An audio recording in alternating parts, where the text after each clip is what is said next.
What's going on, guys? It is Saturday morning. It's February 11th, 2017. So, 3 days away from Valentine's Day. So, hopefully, everybody is going to be treating their special someone to something special. So, anyways, it's crazy for me to kind of say that year out loud, 2017.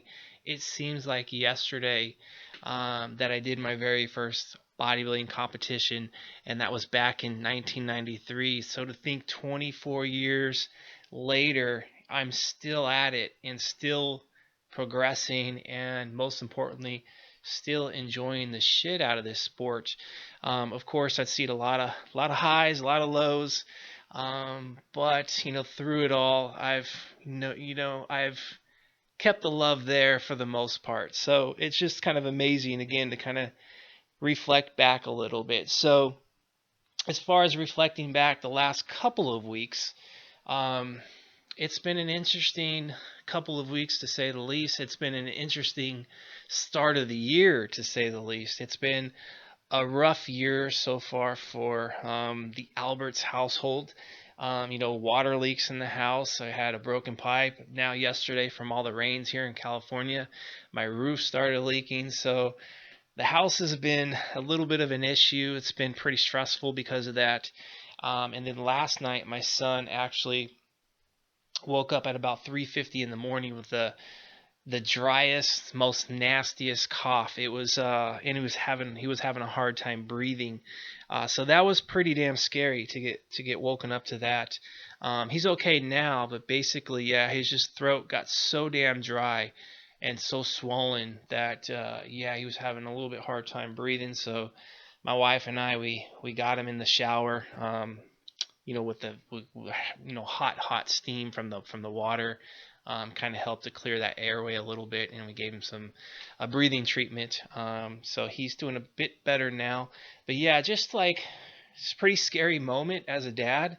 And it was a scary moment for my wife. So you know that's kind of how our year's been going. This whole year has been really kind of stressful, and as a bodybuilder trying to prep through life stresses like that, being in a caloric deficit, and also myself dealing with some aches and pains, little nagging injuries that the stress levels get amplified even more so. So I would say that over the course of all my preps, and I do believe this is my 13th season, over the 24 years.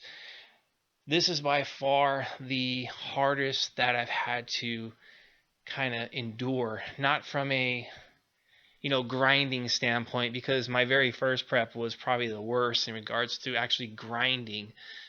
Just bad diet, bad training, bad everything.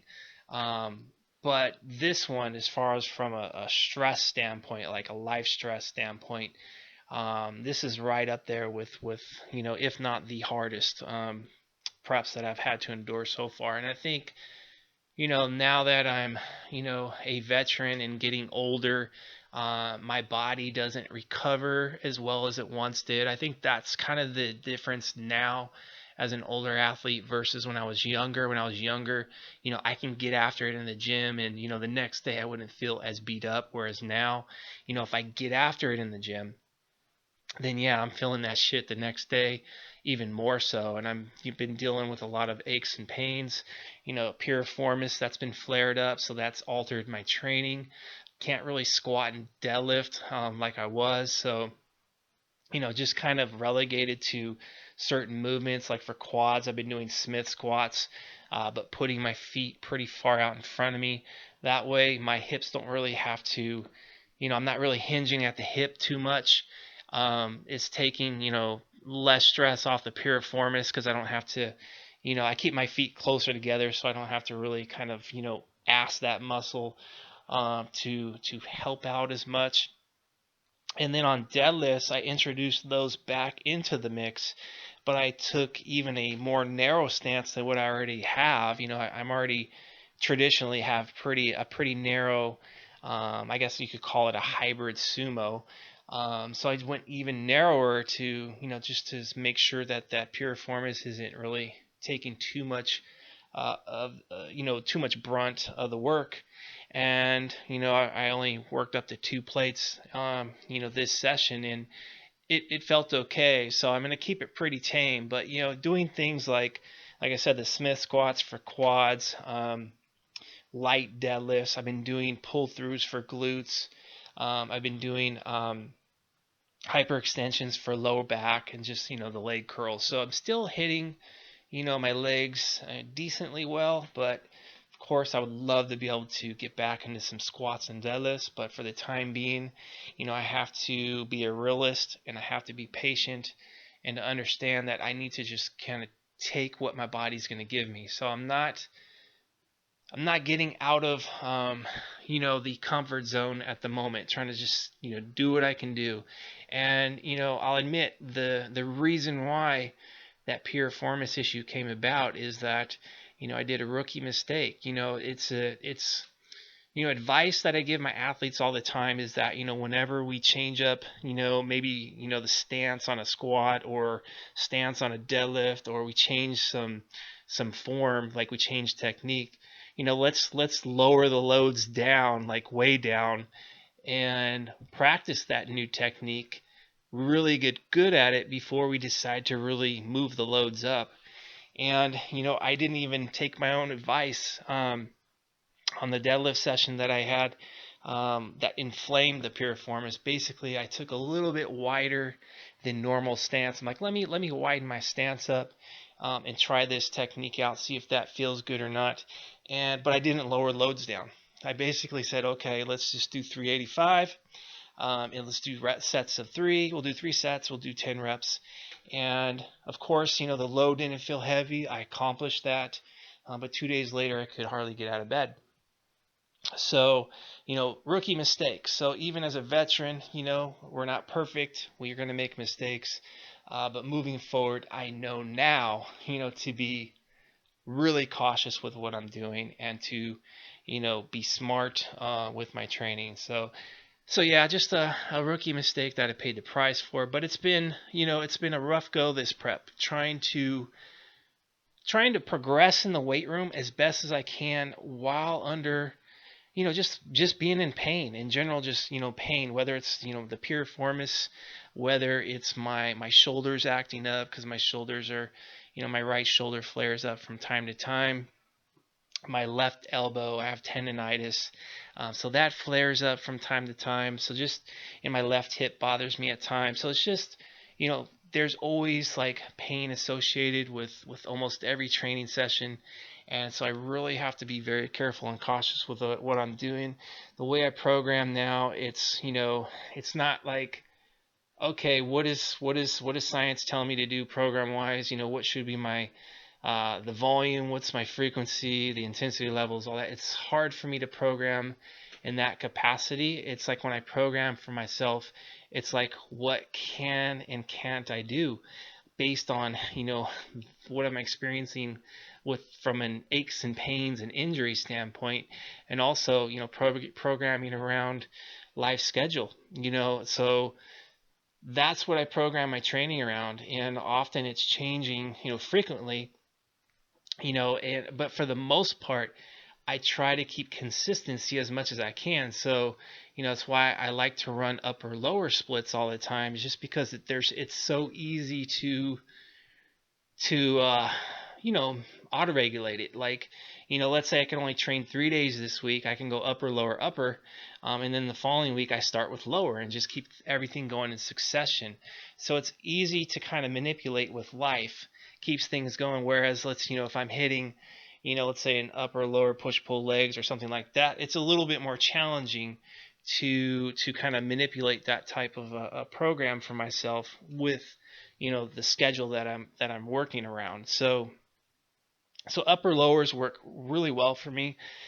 So that's been the gist of the baseline, I should say, of the program. And things I deal with, like my right shoulder, I can't do too much pressing in one session. So, on one of the upper days, I'll hit chest with like dumbbell pressing, but I won't do any direct shoulder work just because it really just aggravates my right shoulder. So I just stick with the dumbbell pressing for shoulders. The following upper session, instead of starting with chest work, I'll do an overhead press with dumbbells, like one arm at a time, and I won't do any pressing for chest. So basically it's like, okay, let me do just overhead pressing for shoulders. Then when I do my chest, I just stick with like a pec deck. That way I'm not, really taxing that right shoulder too much. So that's been kind of how an example of how I've had to do things as far as the training. But yeah, so for the most part, upper lowers, rep ranges, they're not going too low anymore. Like, I won't be, diving into the 3 to 5 to 6 rep range. I've been sticking to like more of like, as low as 8, and I get as high as like 15. There was a week or two there where I was going a little bit higher, up to 20 on some of the movements. But for the most part, it's been anywhere between 8 to 15s on almost everything. So that's kind of the sweet spot nowadays for me. And as far as progressions, I try my best to increase the loads over time. But again, just depending on how I'm feeling, how beat up I'm feeling, how my joints are doing. I try to progress, whether it's through the load or if I have to tone that down and maybe just say, okay, maybe I just lower the load down, get maybe an extra set, or maybe just get go with a little bit higher rep range. I try to find ways to keep progress going, based on kind of what my body's going to allow me to do in a given session. And of course, being that I've been training for 31 years, I have enough experience, and with that experience, I know how to utilize many tools that we have at our disposal when it comes to our training. So in a nutshell, that's kind of what I've been doing the past with this entire prep, but especially with the last couple of weeks. As far as progress goes, visually, I'm improving. Getting a little bit leaner.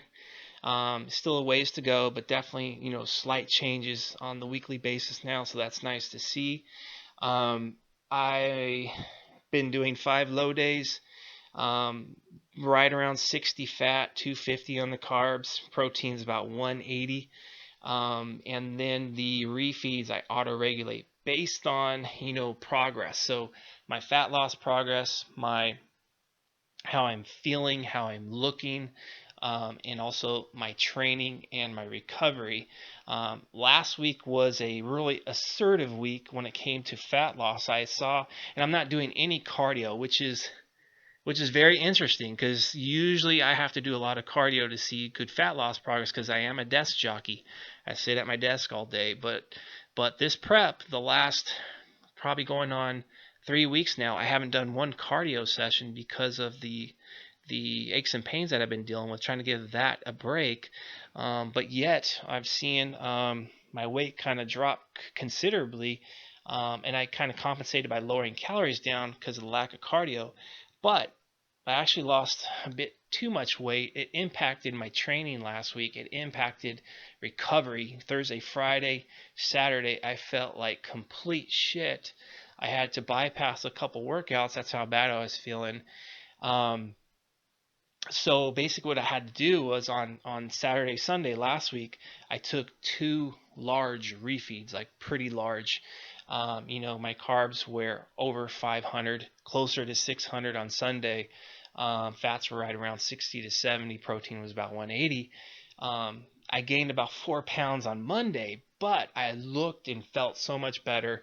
Jumped right back on my low days, and then as of yesterday and today, so Friday and Saturday this week, low again on the scale. So new lows on the scale, but I feel so much better. I look so much better.